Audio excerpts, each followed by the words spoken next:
Good morning, everyone, and welcome to the PivotBoss pre-market video for Tuesday, May 10th, 2022. I am Frank Ochoa, aka PivotBoss. Here's a look at the daily time frame of the ES.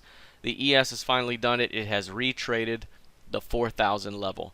The 4,000 level has not been traded since last year, April 1st, 2021. That was the last time 4,000 was traded. It was the only time 4,000 was traded as price rallied until the second trading day of the year, where we got a rejection at the previous year's high and has made a big time move all the way into that level. Finally, it closed below that level yesterday, and today we are seeing a turnaround Tuesday here as price has rejected the previous session's lows and has already pushed back to the previous session's midpoint.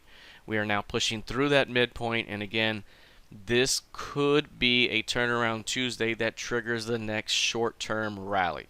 Again, this has been a super bearish market that has not really relented on the downside.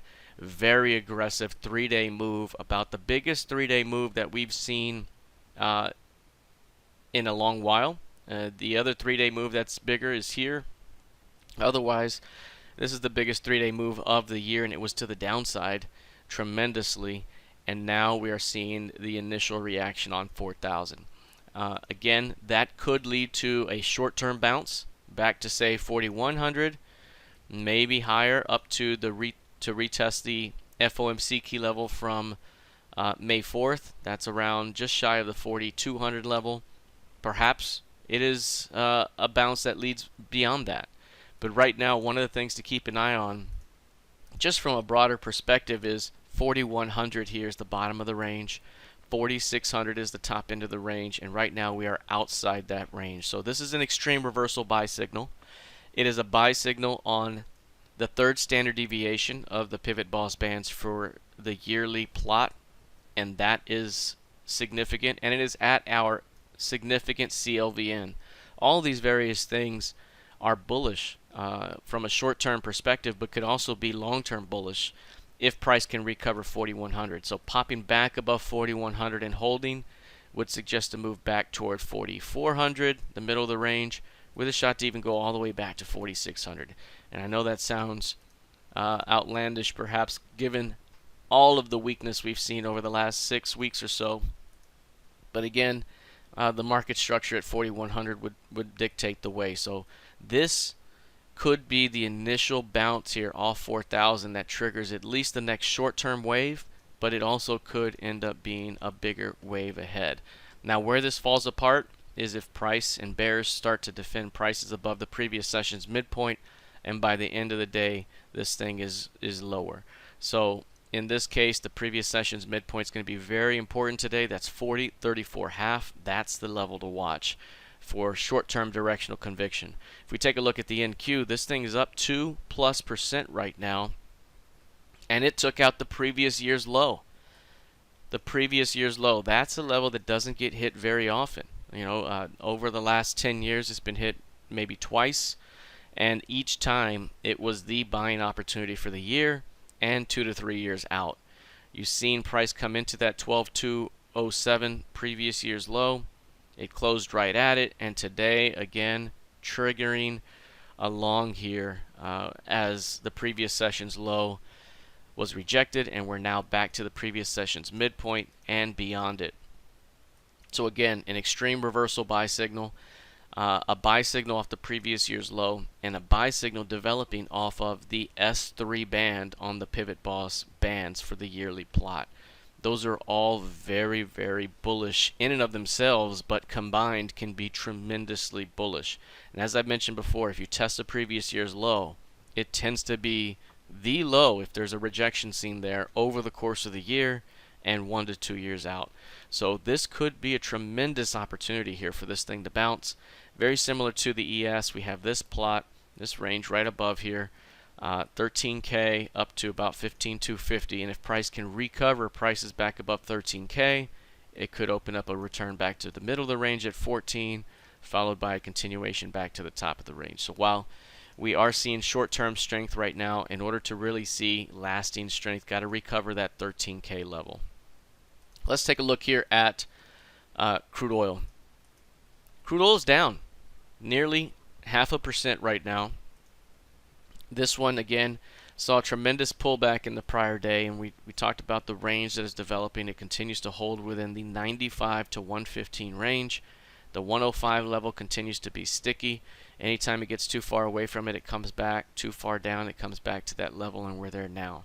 So again, this is kind of par for the course here for crude oil as it continues to trade back and forth within this range. Eventually, we may see some sort of push out of this range, but until then, we could continue to see the water move back and forth within the bathtub here. A failure to hold 95 could finally open up some sort of relief and push this thing back down, but until then, still range bound within that 10-point range. We took a look at Bitcoin. Bitcoin right now is up 4% at the moment, and this is the first time that prices have breached the 30,000 level. Yesterday got down as low as 30,300. Today, 29,700. It's the first time that we're testing 30,000 since it doubled off that level last time. You see the 30,000 level here, and it rallied to 60 plus. We're back at that level. Not quite the previous year's low, which is 28,440, but it is a very, very cheap price here, comparatively speaking, and we're seeing the initial buy signal off that area. Again, this buy signal is an extreme reversal buy signal. It is on the second standard deviation for the year, so not quite 3 standard deviations, but it is an extreme reversal just shy of the previous year's low.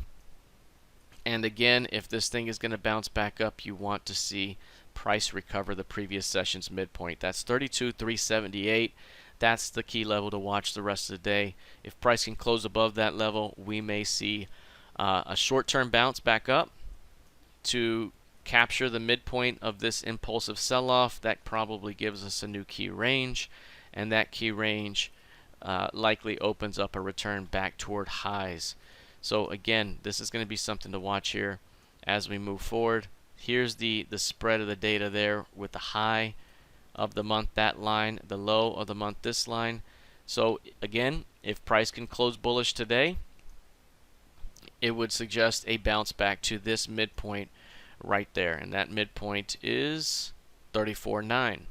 If we hit 34.9, we likely have ourselves a new key range, and from that key range, we have ourselves extensions that can be used to find the upside target. So let's find that upside target, and it takes us right to 50,500. That's your 100% target if that key range is hit, 50,500.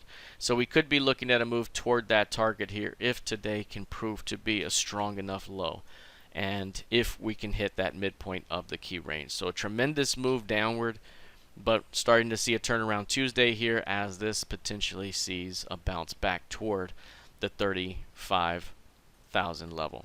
All right, taking a look at Ether futures. This one's up 7+% and showing even more strength, hitting lows here just shy of 2,200.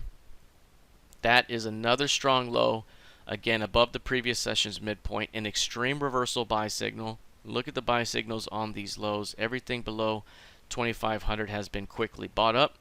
Again, this is not near the previous year's low by any stretch, but again, this is the bottom end of this larger key range here, and showing that initial reaction right above value low here and the lower portion of this value range. And again, if price can close above the previous session's midpoint, it would go a long way likely toward a bounce back up.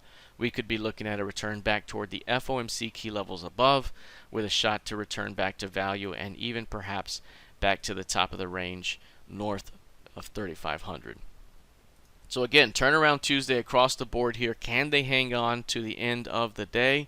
If so, we could be looking at short-term reversals back toward the midpoints of the impulsive sell-offs, followed by a bounce back up across the broader ranges. So a lot of strength across the board. We'll see if they can continue to hang on. Again, all of this could be a moot point if the morning rally is defended by bears and we see a return back below the previous session's midpoint. So that midpoint is going to be very important as a central pivot here to watch for the rest of the day. All right, that is it for now. We'll see how this plays out heading into the rest of the session. Good luck, trade well, and I'll see you in the trading room. Take care.